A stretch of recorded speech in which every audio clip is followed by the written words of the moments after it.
Hi, my name is Theodore Cottingham,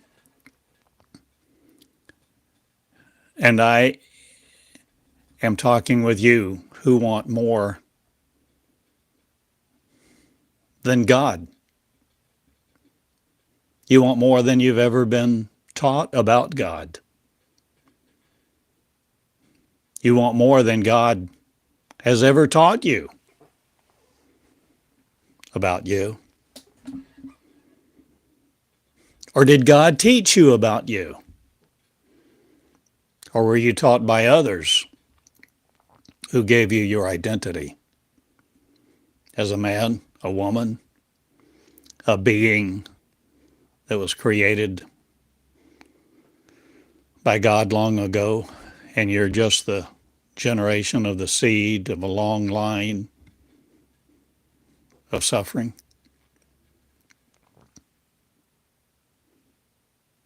The pain and suffering of this world goes away now because we know who we are. We learn who we are. We become who we are. So the pain and suffering shall not reside in us anymore, and we will not inflict it on each other because we know who love is. And love is designed by us no more to feel flesh incarcerated in flesh and populate a race on the earth that hurts the earth, that hurts us all, that hurts the rivers, the water, the earth,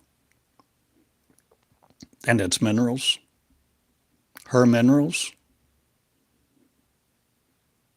her mind. The earth has a mind. Or does God? Or are you in God? Or is God in you?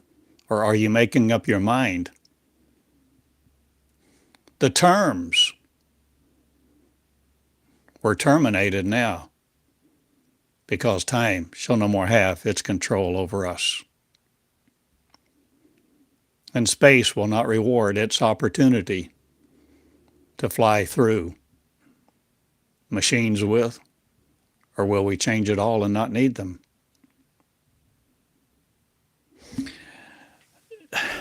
You see, I never dreamed, never did I dream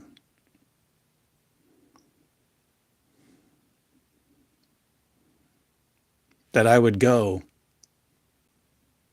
beyond the Bible. Never did I dream when I began that there was more than the Bible that I could go to. Feel free from, feel freedom. Experience love that knows no bounds. You see, I was a child.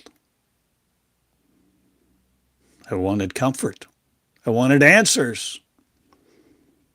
I wanted God to be my Santa Claus. I wanted religion to have the answers. Tell me it was safe to be here.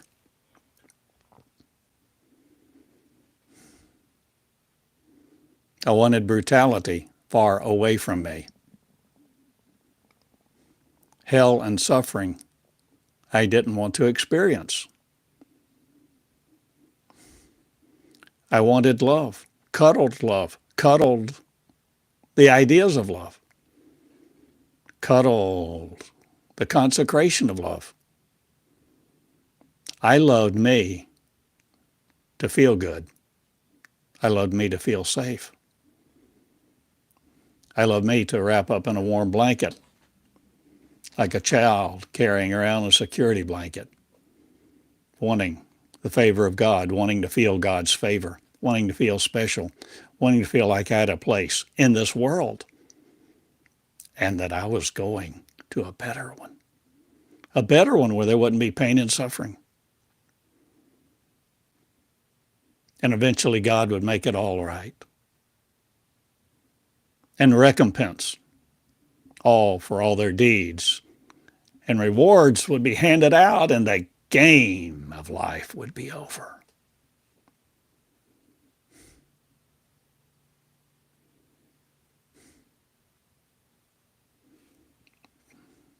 Do you relate?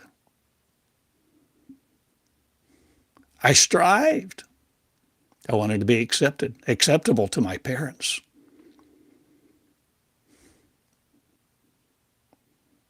To the kids in the neighborhood.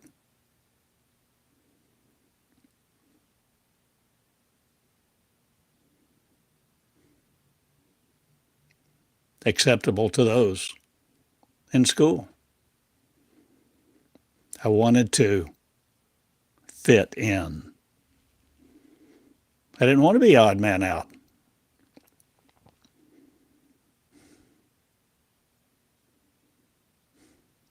I didn't want to be laughed at. Scorned. Labeled. Labeled what? Labeled anything. Cursed with a label. Cursed with somebody who thinks I'm separate. Threatening an epithet. Throwing it out with the energy of an iron hammer. Have we not all been there? Most of us, many of us. So where did we come from? How did we get in, pardon me, such confusion and operate in such a confused state where we wanted and used so much of our energy to be controlled by other people? Wanted to be controlled by those we sought acceptance from.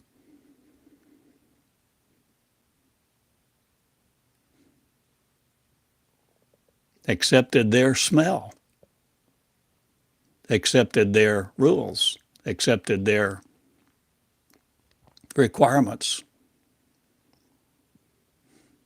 adopted their motive. What was their motive?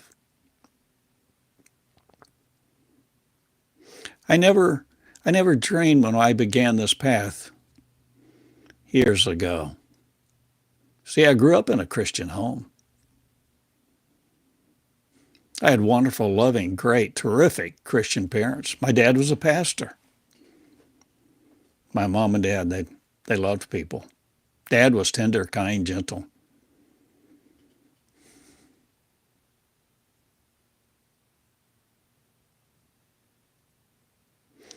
So I grew up with an awareness. I don't know, it seems like it was innate. An awareness that God existed, or God was watching over me, or somebody was watching me, or just something. I just, I wasn't alone. Whether I could see anyone or not. So many times I felt not alone. But I grew. I did okay in school.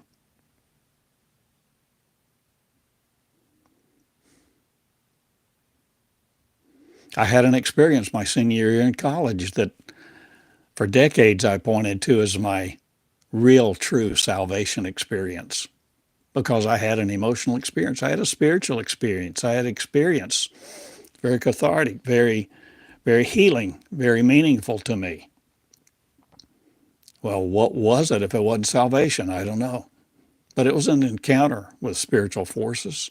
It was an encounter where I felt love.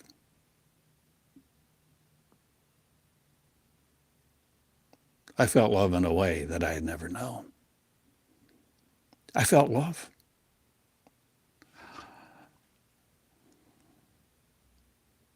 I melted.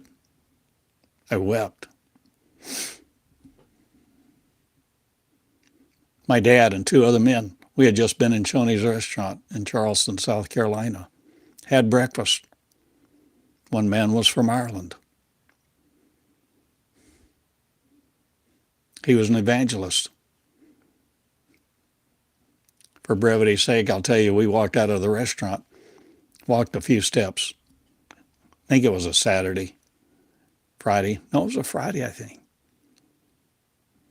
People coming and going in the restaurant, busy place. The evangelist said, I think we should pray. Well, not only did we pray, they took hands and they started praying for me. They took, in a moment, they dropped their hands and put their hands on me and were praying for me. But it was a moment that had great impact to me. For whatever you call worship, for whatever you call God, for whatever you call that experience, however you want to describe it or ascribe any other power to, I felt love. And in that moment, I wept. And I had no concern for the people walking by, staring at us, looking at us. It didn't matter. I was feeling something from another world.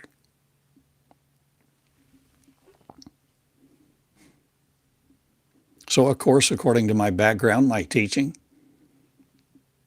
I ascribed that to be God.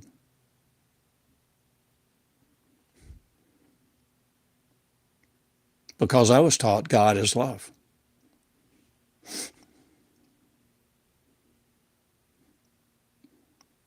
So I thought if God is love, love would be God. God, love? Wait a minute. I didn't think about it that deeply back then. I just thought, oh, that day, that's the day I got saved. That was my day of salvation.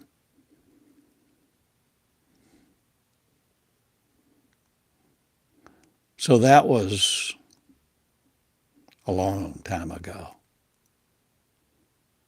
I was, I don't know, 22. And I'm 73. So a half century ago. I don't think about it the same. I don't talk about it the same. I've learned more. I become more. I suggest you do too. Let us challenge many things that we have thought would make us acceptable. Acceptable to God, acceptable to the brethren, the whoever we think we want to be a part of or be acceptable to, even God. What does God want? Why does God want it? I've heard many times in my life God wanted worship. You worship God. I wondered here and there over the years, why would God want my worship? Oh, to be in relationship with me. Oh, to be in relationship with me? Well, if God is my creator, why would he create me and then want to be in relationship with me as a human, a limited being on this earth? I don't know. I'd have a thought, toss it out. I suggest to you things are not as we've been told.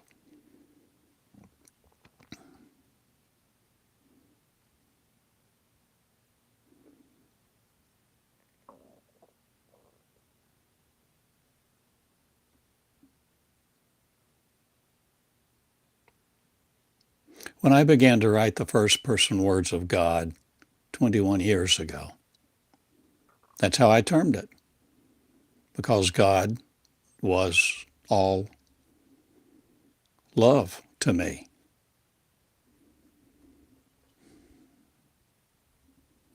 I see now God is not all love to me now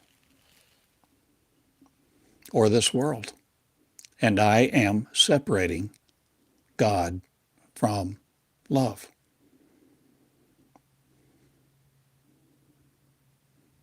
And this is why I exist, I think, right now. This is why I've come through it. I sit here as a simple man, a gentle man, asking you to consider things you possibly never thought of. That we've been wrong, that we've been taught wrong, that we've been immersed in an immersion system.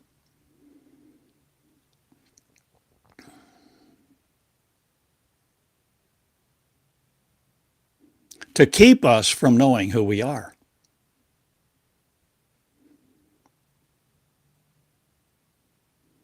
Belief does a lot of things to people. Belief has power. When you believe something,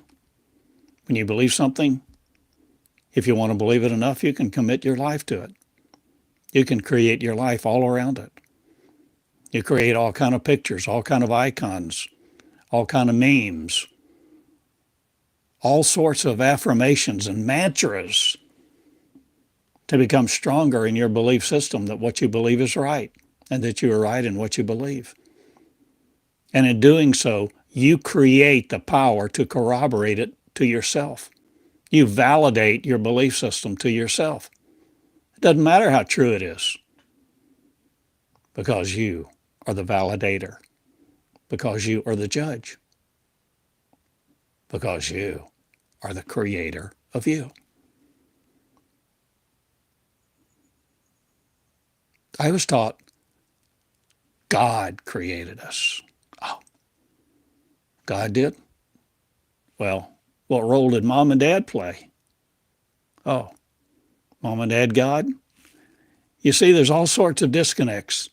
There's a tremendous amount of ambiguity. And all the ambiguity is covered over with people preaching faith. Have faith. Have faith, brother. Have faith, sister. It's impossible to please God without faith. Fear the wrath of God. Fear hell. The beginning of wisdom is the fear of God. Fear.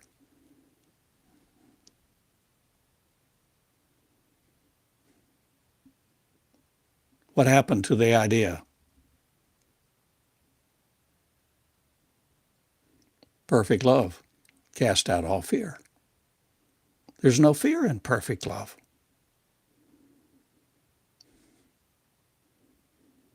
What motivates your faith? These are valid questions.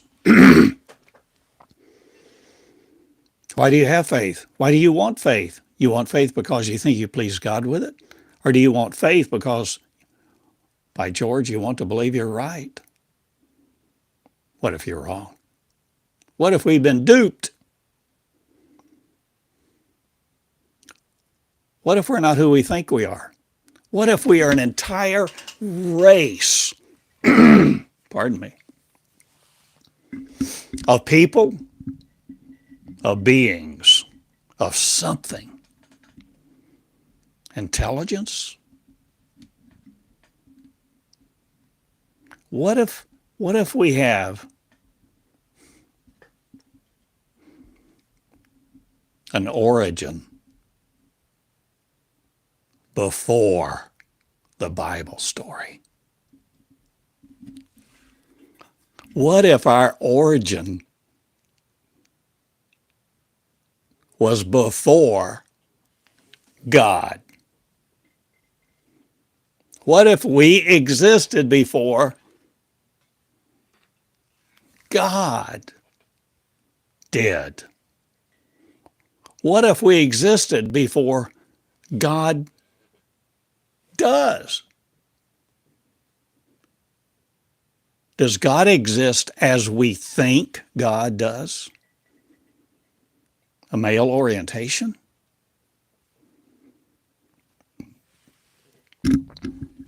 God created us to have a relationship, to be worshiped. Why do we die? Why are we supposed to die? Enoch didn't die. Elijah didn't die. Oh, because they walked with God, they knew God, God loved them, so they didn't die. Well, why do we die?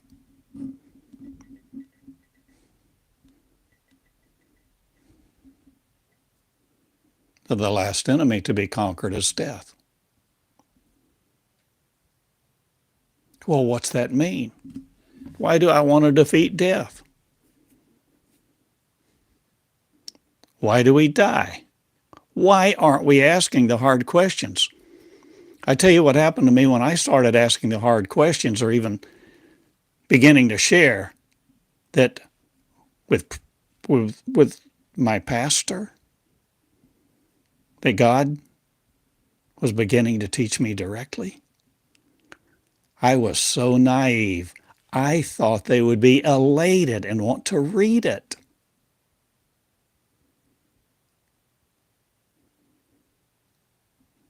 They were furious. How dare you say God will teach you directly? And it wasn't just one preacher.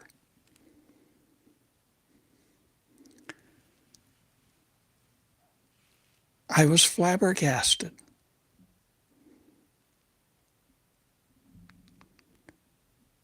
And I can tell you in one case, without any hesitation, that preacher didn't just want to tell me. He didn't want me to leave his office thinking I was wrong. He wanted to crush it.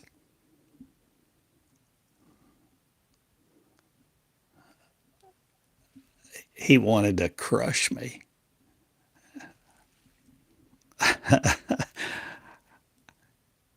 It's an amazing thing how people can seem one way, be in a situation, and suddenly seem very different. Use different words, different ways.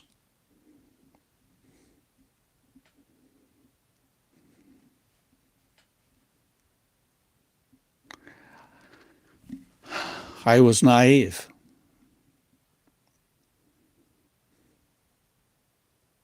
Gullible is not the identical thing.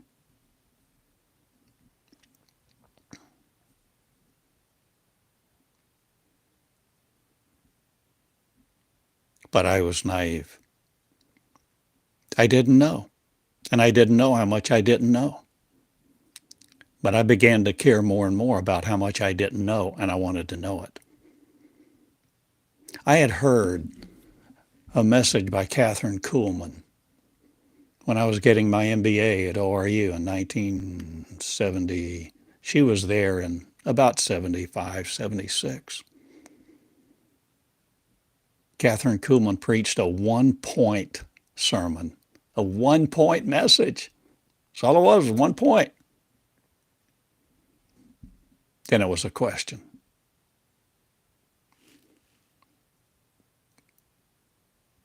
It made a pretty big impact on me. She said, "Will you pay the price?" There's so much I can say, but this is not the time and place and the moment to say all of the details about that. But then I was about, mid-20s.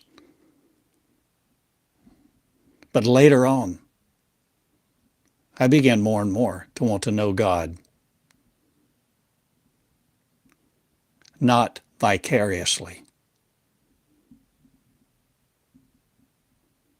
I wanted to know God for who God is, not who God was. And if God is who He says He is, He can do what He says He can do. He can communicate.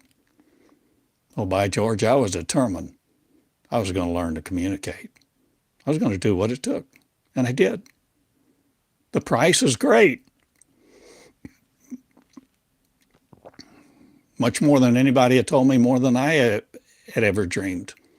Probably more than I can convey. And the thing is, it was so damn agonizing, because it can be agonizing to learn you were wrong when you thought you were so right. And we don't want to be wrong. We don't want to feel duped. We don't want to feel like we were naive. There's a way that seems right unto a man, a woman, but in the end, are the ways of death. And we all die. So I'm sharing with you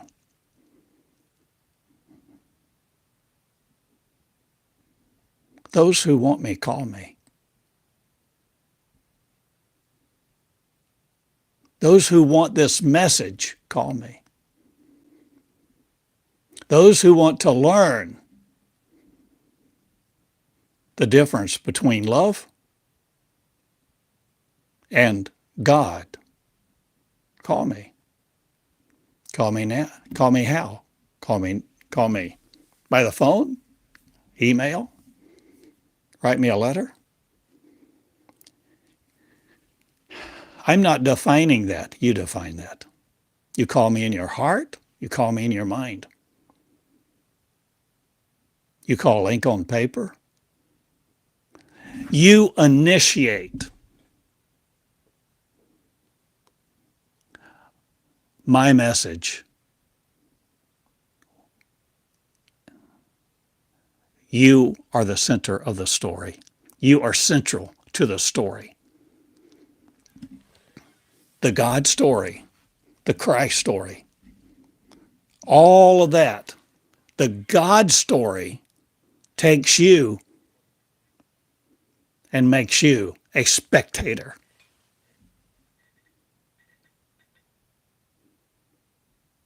The God story puts you and me and all of us under submission.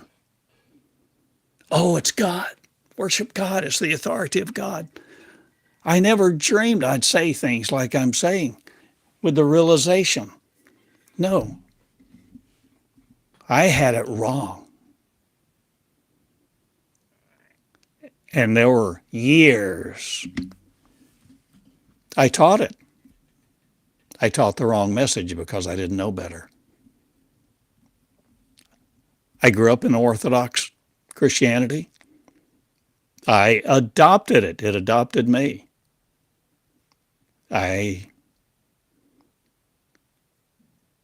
Maybe there was a magnetic pull. You think there's a magnetic pull to those who we want acceptance from? Think it's all magnetic? A lot of parts of the molecules spin, you know. Pardon me. There's polarity. I'm not sure there's polarity in love.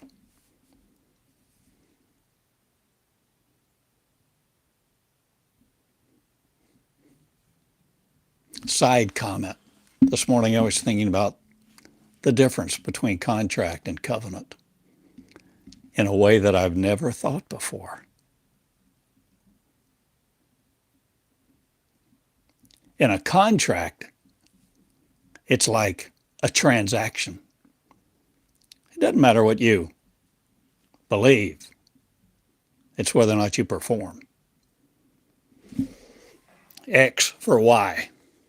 I want this, you do this, I give you this, I get this. Okay, it's a transaction.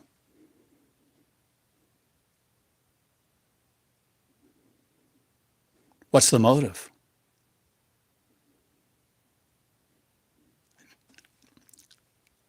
There's exceptions, but generally, I'm going to offer you the motive is to get. I give you X and I get Why? We make this exchange. We think we're getting a bargain. Sometimes it's a ripoff. But it's a transaction.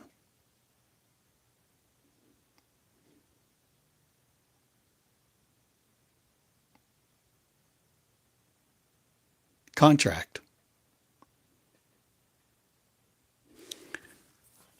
I was thinking about covenant. I'm defining it now my way. I'm not defining it by anybody else's definition. But for consideration of this conversation and communication, the motive of covenant, the covenant that I'm calling covenant, the way I'm defining it, the motive of covenant is love. Love. It's not just trying to pay my bills. It's not just trying to eke out a living. Covenant. Whose definitions do you live by? You live by yours. The ones you accept. You define. You define the word G-O-D. You define the word L-O-V-E. And friends, the hardest to define of all is O-N-E. One. God is one. One. One what? One man? One entity. One something? One authority. You see, words, I suggest to you, have so often taken from us our authority. Words have given us an identity. Words so often have caused us to play the fool, to be under submission, to be under a submission story, a story of control to control us. Increasingly,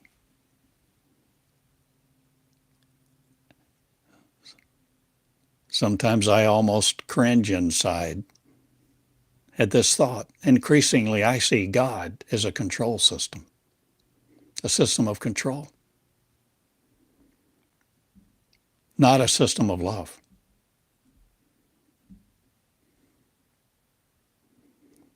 A system that uses us, controls us, puts us in its authority, wants us to finance it, energize it, and then say its eulogy over us when we die. But there's more to the story. It's not all bad news. In fact, if we don't want to be naive, there are a lot of things we learn. We learn classical physics isn't the end-all of end-all. We learn there's more to the story.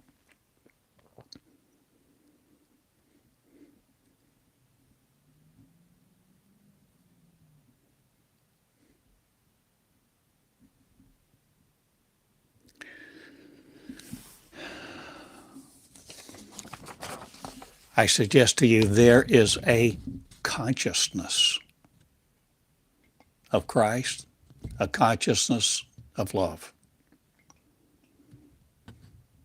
I suggest to you pure love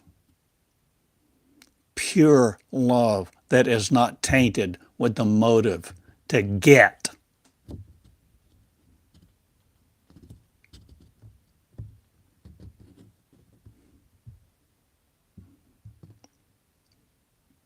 The most misused word probably on earth is love. Oh, I love you, I love you, I love you. Take your dress off.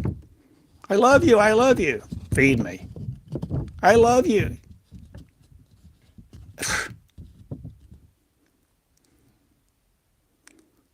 And the God word is the same way. We have all this acrimony because we have the great adversary. Oh, but we have the great answer. We have the big carrot and the big stick. Remember, we're taught to fear God. Fear the wrath of God. I never feared my dad.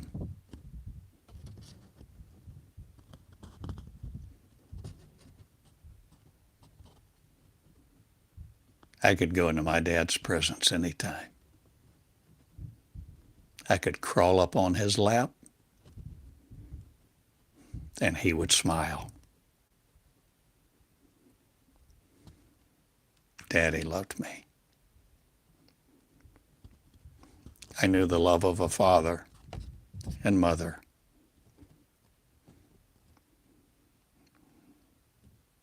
Rare and precious. I wish all could know.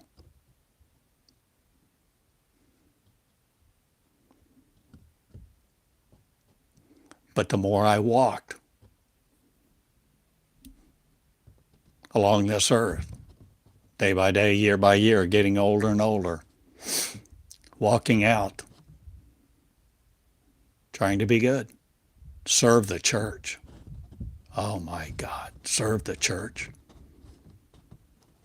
More and more I began to think, serving the church can't be serving God. This is an organization. It operates with money. It operates on money. It doesn't operate without money. It has a theme, a doctrine. It has a mission. It has a motive. Why am I here? It got to where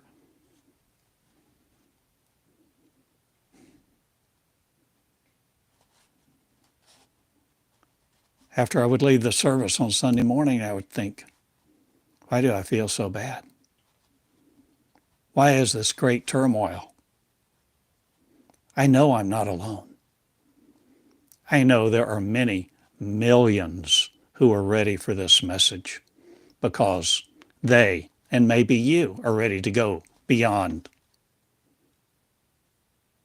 the Bible. It's not the end all of end all.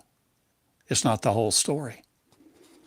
It's been very manipulated, extremely manipulated by those who want to control it for their purposes, so they interpret it. They interpret it. They make rules about it. And so many of the rules, regulations, protocols are not in writing. But boy, you feel them. You feel them with the stares, the looks, the glances.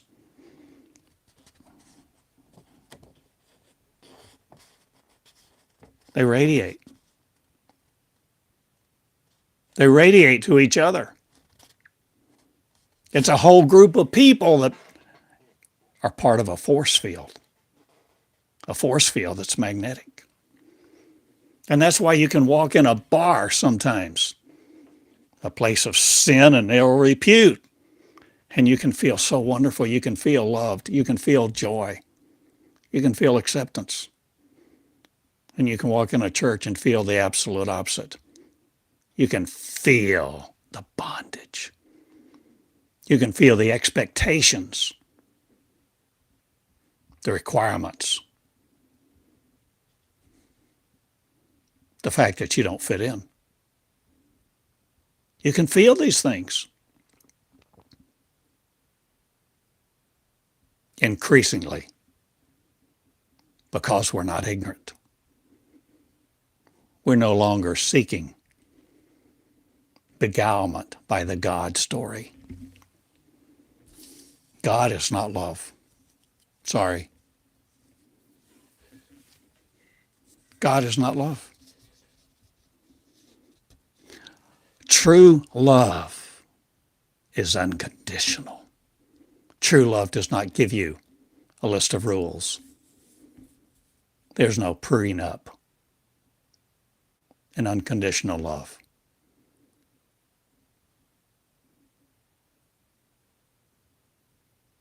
True love says, be me. Be me. There's a consciousness that is available to you that you are inextricably linked to. The consciousness of original creation. The original creator. The creator of all creation. Before knowledge existed that wanted to create its separation with. Before God, I am. Before God existed. God is a story that has framed our existence that I am dismantling. Because I know what you are. You're not created by what we called God. We were. We weren't created like we've been taught. I was not made on an assembly line. Not the real me. My flesh me was.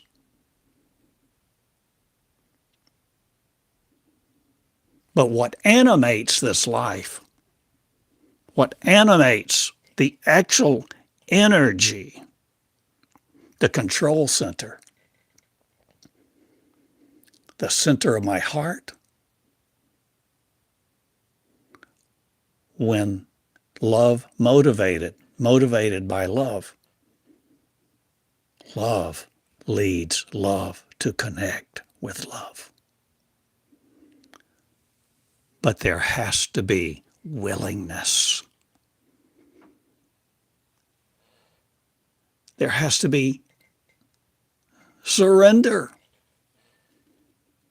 Because as long as you think you know better, it will not invade your space. Because it respects you that much.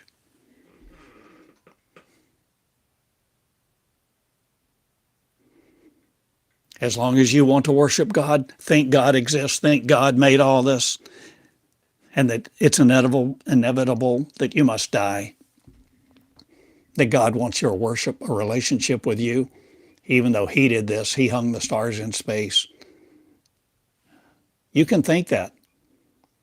You can live it. You will be the redeemer of that story.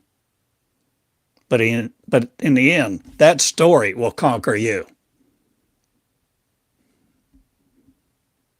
And you will be lying down without any life in you. Your shell will be all used up and your energy somewhere else. Oh, your spirit, your energy, your spirit energy, the true you, the essence of you.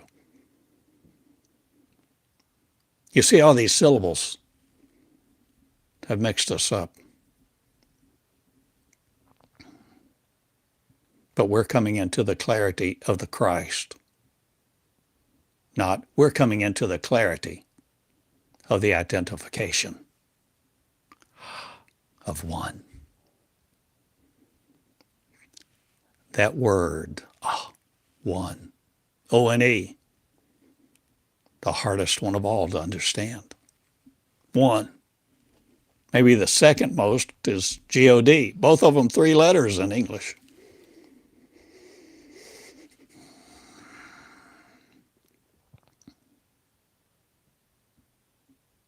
There's more to the story. I say that often, don't I? There's more to the story. We are not who we have been taught to be. Not the real us. The real identity is before any Satan ever existed. There was no Satan. There was just us. And we existed because we were what God was. But now we're taking and seeing all of the God story was not the original, some kind of intermediate. Let's go back to the beginning, before God existed. Before God existed in any form, no matter what you call it. No matter what you label it with. Before that existed, my friend, we did.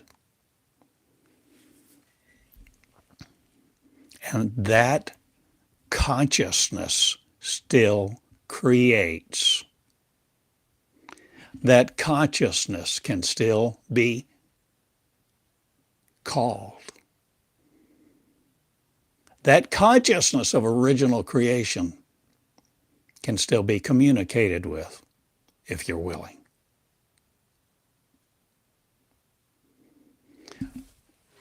But as long as you think, as long as you believe, your belief creates your reality.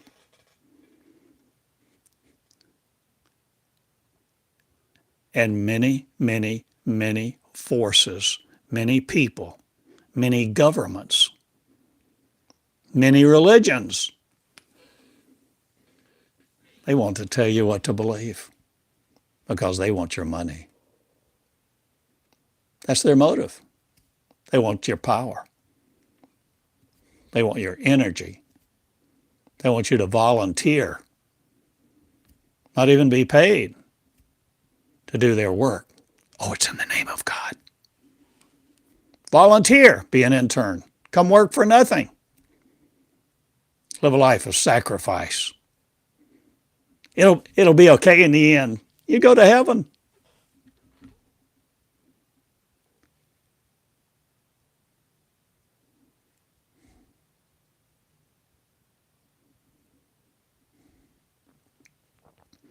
There's more to the story.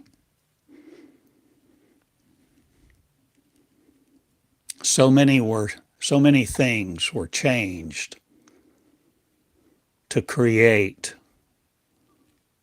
the submission system on earth. For us to be submitted to a God system.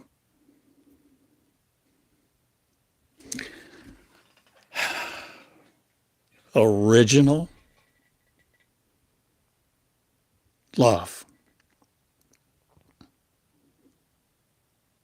Infinite power. Grace. Perfection.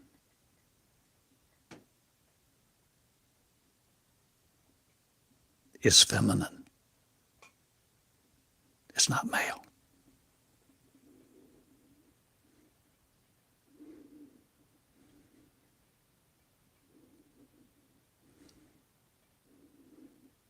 Divine, godlike divinity? No. We're going to see. Before that was, I am. I am, are a people. You see, we don't think about the syllables being arranged that way often. I am. I am, I am. I am, are a people that have been decimated. Not by the truth, but what said it was the truth. Said it was love. Told you to obey it. Told you to be in church, live by the rules. Gave you commandments. Demanded that you finance it.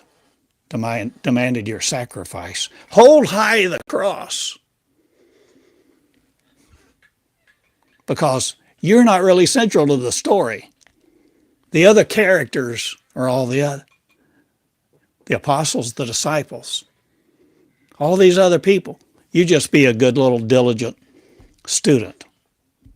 Stay ignorant. In fact, how many years was the whole idea of God preached, not in the language that anybody could understand?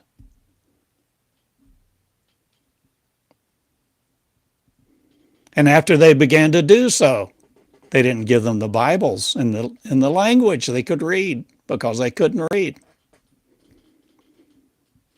Withheld knowledge. The knowledge was withheld. The God story withholds knowledge from you. The God story takes you up to a point and says, that's all there is. Now here's how to live. We've given you all the information.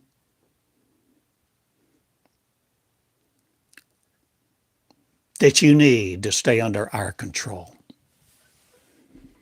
That's what religion is. The Bible, there's more to the story.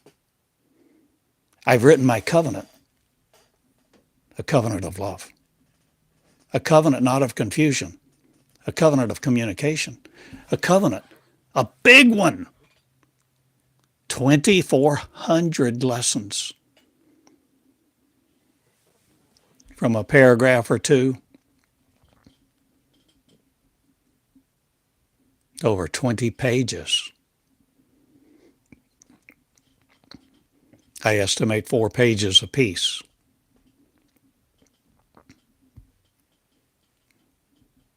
I guess I've written my Bible. That was my foundation 21 years ago when I began to write. And I didn't stop writing, even though those preachers and pastors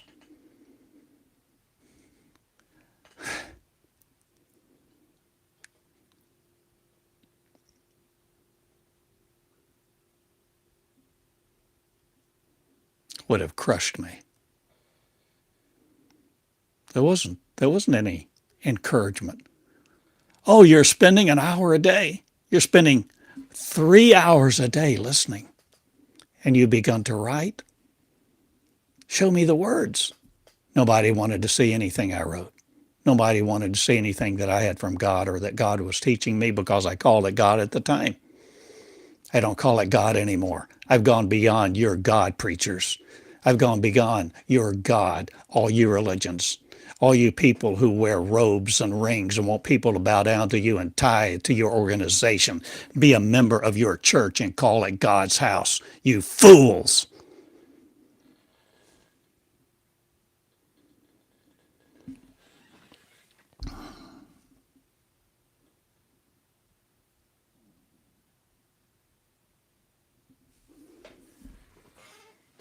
There's more to the story because there's more to love. Love does not give you a list of rules. Love does not draw up a prenuptial agreement for you to be married. I'm telling you, there's no marriage in heaven. I'm even letting you know. Love did not say populate the earth. Love did not create me binary. Love did not create duality. Something else did. Because in the original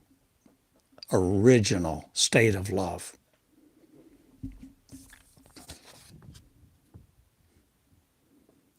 the creatorship of love, love created love to be complete. There was no binary. There was no male. There was no brutality.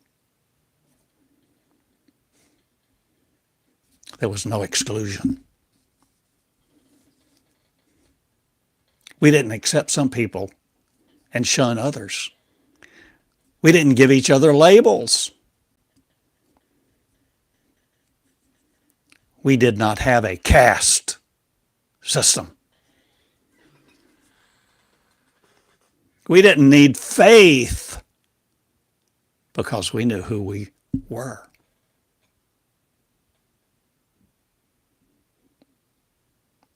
We did things like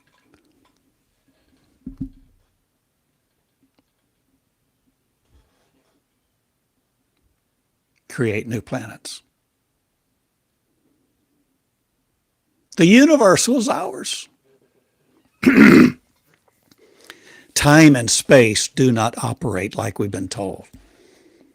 If classical physics is your world, I feel sorry for you. You can serve your classical physics world. You can worship your God, and you can go select your casket, pay for your funeral before you die. Then you can crawl into your casket. But I won't be there. My name is Theodore Cottingham, and I am responsible for these words and this message. I have died and I live.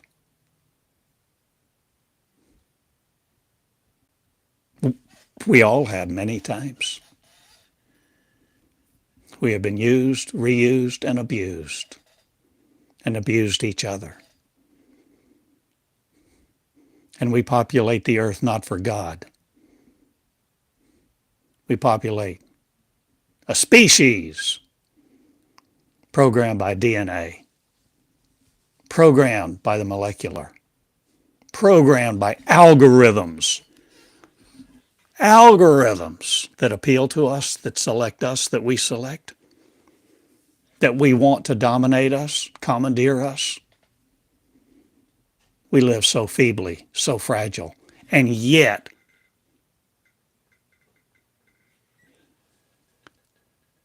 we created this earth before God ever existed. There was no need, there was no lack, there was no contract. There was no tit for tat. There was no guarantee of performance.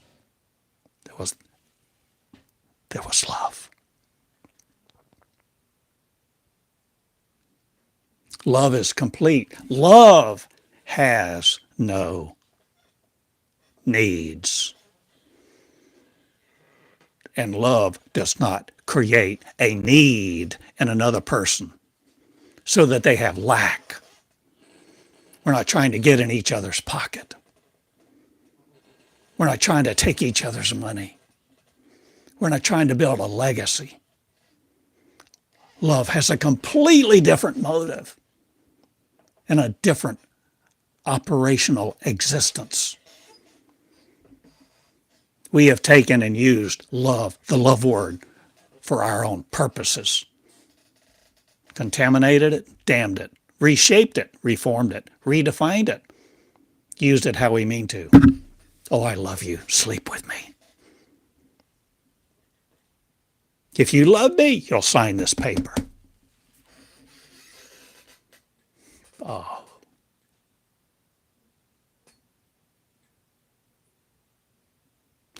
You are complete. My friend, when you know who you are, you won't be wondering about love. You become it. Why? Because if you become perfect love, you have let perfect love teach you how to be it. The mind of the original creator, the mind of perfection, the mind of completeness did not originate a God system, a hierarchical system, a system of authority. All of that is to keep you in submission so that you don't know who you really are. But I am come that you might have life and have life more abundantly. Wait a minute. Who said that?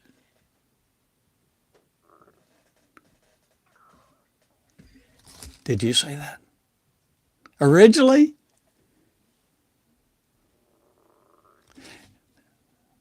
What's the Christ message about? What's the new covenant about? The communication system? The communication system that no man can control? The communication system that you have a direct link to love? If you're willing to love. Are you willing to love me?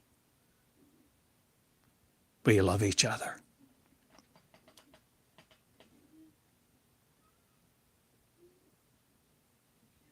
Will you love me? No matter what political party you are, no matter what your color, your skin is, no matter what you smell like or how many teeth you have or how many degrees you have on your wall, will you love each other? If you won't, don't come here. The price is high to come to my school.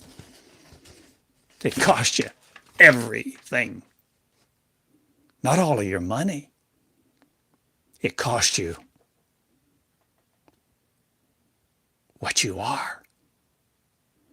To be no longer duped by all these forces that give you their programming.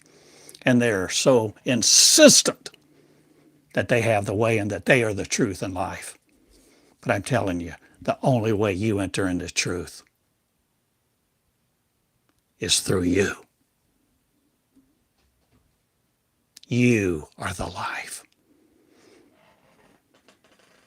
You are the way. You are the light of the world. You are to do the miracles. You are not to be a spectator and seek to have faith to please a God. You, my friend, are the central center to the creative story of creation. To create it again. This is where we are.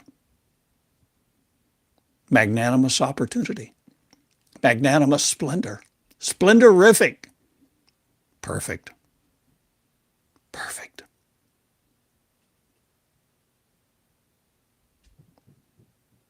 You, my friend, are gorgeous. No matter how many wrinkles you have.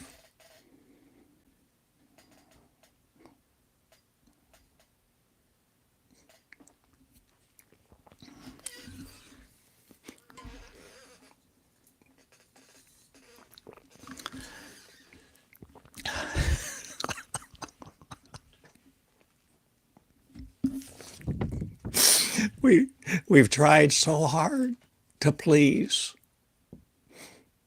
We've tried. We've tried.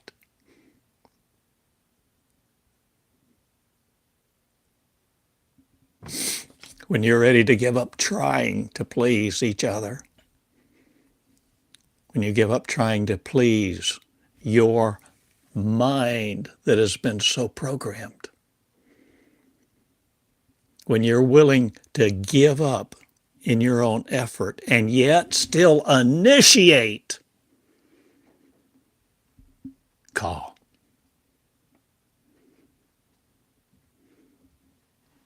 Call that which is perfect love that is within you.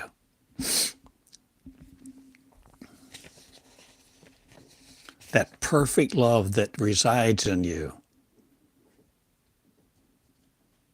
that has yet never been used up. That inextricable link to original love still exists.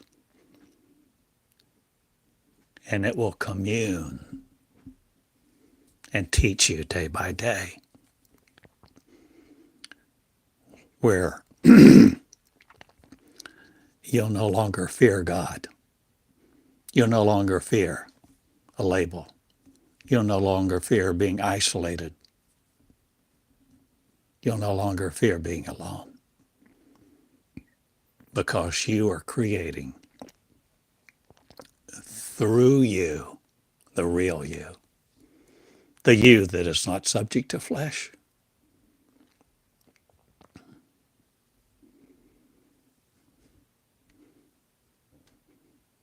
This is the beginning of the new birth.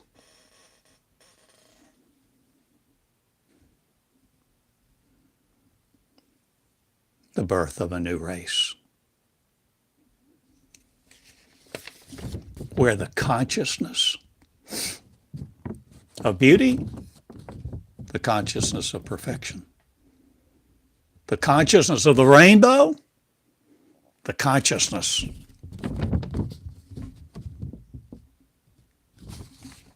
that defies your label. Defies your label. Defies your ability to contain it, to mold it into what you want it to be.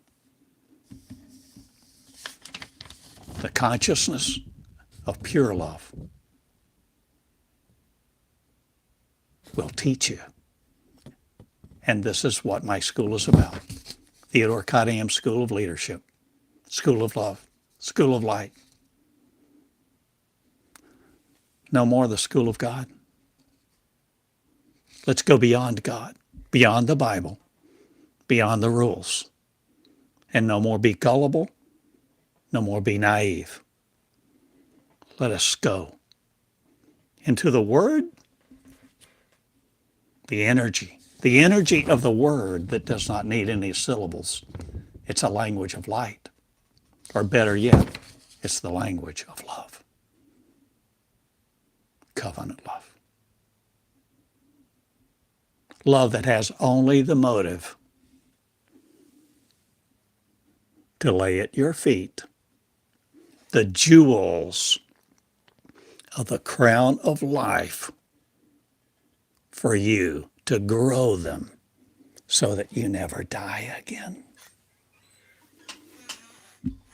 You no more emit words of death to each other. You no longer have an inner self-talk that condemns you. Are you willing? Are you willing? Are you willing to no more serve the God of shape? What you think is beautiful? Are you willing to see the jewels in your crown that are no more limited to the neurons that control your brow? Will you no more wear the crown of thorns that keep you here in flesh? What are you willing to do? What are you willing to be? What are you willing to initiate? Who are you willing to call? Where are you willing to go? What life are you willing to live? Will you please originate you in perfect love, to serve no other God, fear nothing on this earth or farther, but entering into the creation, the consciousness of the Creator, feminine original love, so that your womb is no more stopped up with words of another, and you're no longer just birthing flesh to populate the earth. You begin to see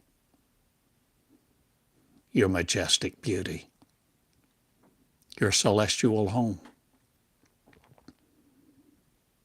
What Israel truly is, among the skies in the limitless infinite that's no longer a polarized magnetic field.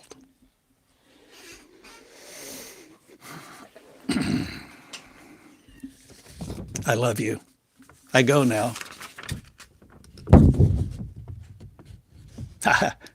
One of my favorite pictures, sewing the dress of light. That's what we do. That's what we've been doing the last hour. Last hour. For you to wear. And you begin to see your face is the face of original creation, beginning with you first, and simple words just like we've shared today.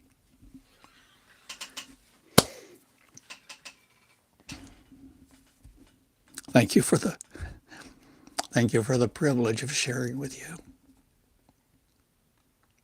I am appreciative. I'm grateful. Pick up your pen. Write the first person words of original love. And be not afraid of a stray word. Because love doesn't slap your hands with a ruler if you goof up, make a mistake, say the wrong thing the wrong way. Love told me, if you get the words wrong, I will come caressingly correct you. You see, the tenderness of love is a nurturing, tender love that cares for you like nothing on earth.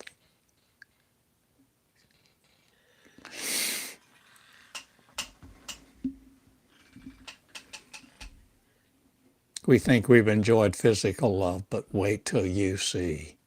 Wait till you feel. Wait till you hear. Wait till you transmit. Wait. But don't wait long. Begin to experience the transmittal, the transmitting, the receiving, the transceiving of original love. The covenant of that never ends. This is the new and everlasting covenant. The everlasting covenant that's never been truncated, that never ends. Operating by perfect love. You change your values. You change what you demand of people. You change what you thought of the performance standards. You change who you want to be your friends. You change what you listen for, and you change what you write. Because you're recreating you. I love you. Love, love. Not the God story that you corroborate or that anybody else. Love, love. Love, original love. Covenant love. Love that only has the motive to create you, to be the creator of it.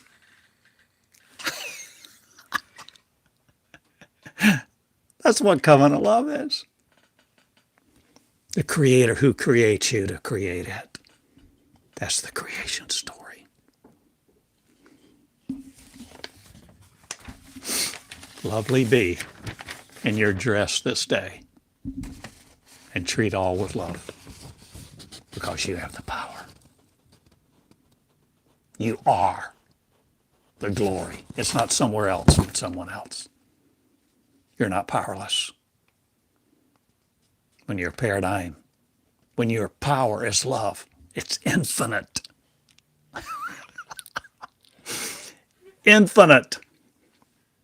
So it's no longer trying to make sure you got the correct change. There's a different way of life. And this is what my school is about, what I'm about. And I love you. If I can help you, call me, write me, email me. But don't expect me to cuddle you. Don't expect to hold on to my flesh. If you call me, I'll show you. I'll show you what you're really made of. Love. Your true nature. Not to hold on to flesh, not to procreate it, not to fuck it, not to have intercourse, not to populate this earth with other minds that want to rule the earth and each other. People afraid of little syllables. Oh, that's a cuss word. Grow up. Let love be you. This is my message. The real you. Because you're creating the real you again that you thought was God, but all this God was a story. You're becoming the original real again, if you're me, because the original me is all of us that are one. Millions and billions across time and space. The consciousness. Now be aware of who you are this day, and let no one rile you, no one provoke you. Be the lover you really are. I love you. Thank you again for letting me share this time. Good day. See you later. TheodoreCottingham.com. Theodore Eureka @gmail.com. I love you all. Good day.